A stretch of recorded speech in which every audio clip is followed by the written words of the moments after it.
Today we're going to be working with anemones, statice or sea lavender, and an assortment of evergreen. So our frequent flower this month is the anemone, and these are a stunning flower.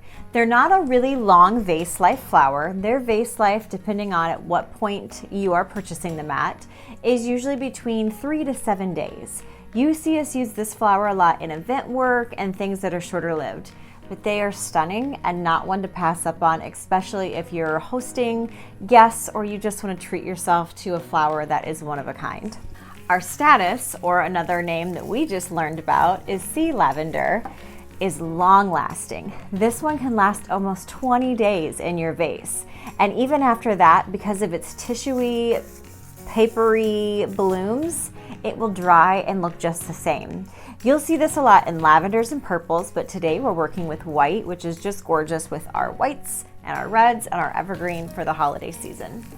And then you have an assortment of evergreen that we're gonna work with. And we're gonna start with that to green in our vase.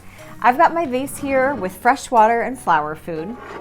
When it comes to evergreen, what's wonderful is you can really get your bang for your buck, that you can cut these branches up into multiple pieces.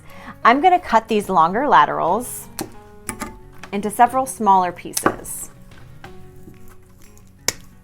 I'm gonna remove any of the foliage that would be below the water line and then start to place them in my vase. I've got a very wide mouth vase, but no matter what, when you arrange in your vase, you're always going to cross your stems, lace your stems. If you're familiar with our videos, it's always something I'm talking about, but that is gonna help keep your flowers and your greenery in place when you move your arrangement.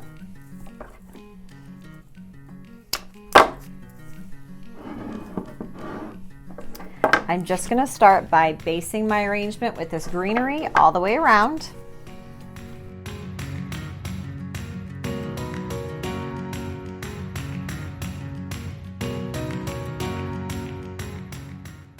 And again, we can break this up into multiple pieces.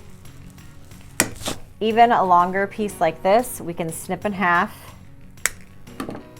remove any of the lower laterals, and hold on to these,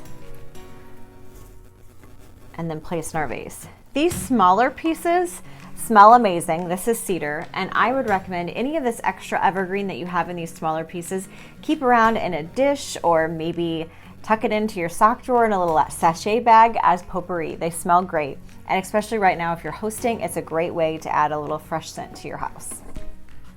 I've got my vase completely greened in. Next, I'm actually gonna go in with my statice or my sea lavender. Again, because I have such a wide container here and our anemones are so fragile, I'm gonna go in with all my other flowers first, and that's also gonna help create that grid, make it even more sturdy to support my flowers. So I'm gonna go in with my statice or sea lavender. I just need to start using the phrase sea lavender because I think it's really fun. And honestly, it's a beautiful flower that it really represents it better than just statice. And I'm just going to evenly distribute it throughout my vase. I've kind of started at my 4 corners, and then I'm just going to keep filling in, leaving some with some height. And I'm working with our 10 stem frequent flower bouquet here today. That alone is really beautiful. You could stick some pine cones in a bow and call it done. But now we get to use these showstoppers. So keep in mind when arranging with anemones that when you receive them, they may be pretty tight and closed to leave space in your arrangement for them to fully open. So this one here is fully open, but you can see how tight that one is. But there are going to be different sizes as well. If the foliage up here looks great, you can leave it on. If you feel like it's looking a little sad, there's nothing wrong with peeling off a little bit of that foliage. There's so many pretty ones to choose from. What do we start with? But keep in mind, these flowers will actually close up sometimes at night and then open during the daytime. Also, if it's cooler, close up, and in warmer temperatures, they open up. Because of that, they actually represent new beginnings.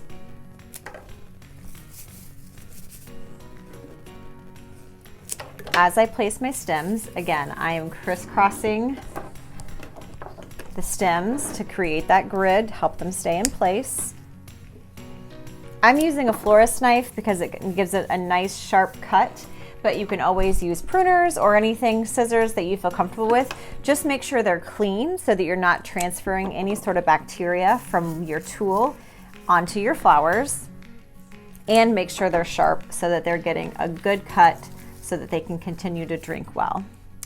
Flowers like anemones are very heavy drinkers, and so isn't the evergreen that is in this vase. So keep that in mind, that whatever container or vase you use, you may be adding water, fresh water daily, which would be a good idea so they continue to drink and to look their best.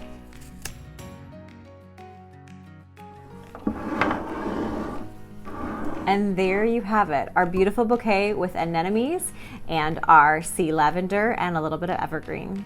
I hope you guys enjoy watching these videos. If you ever need more tips and tricks, if you follow along our YouTube channel, we have plenty of videos to give you ideas to be creative with flowers and to enjoy them at home. Thanks for joining.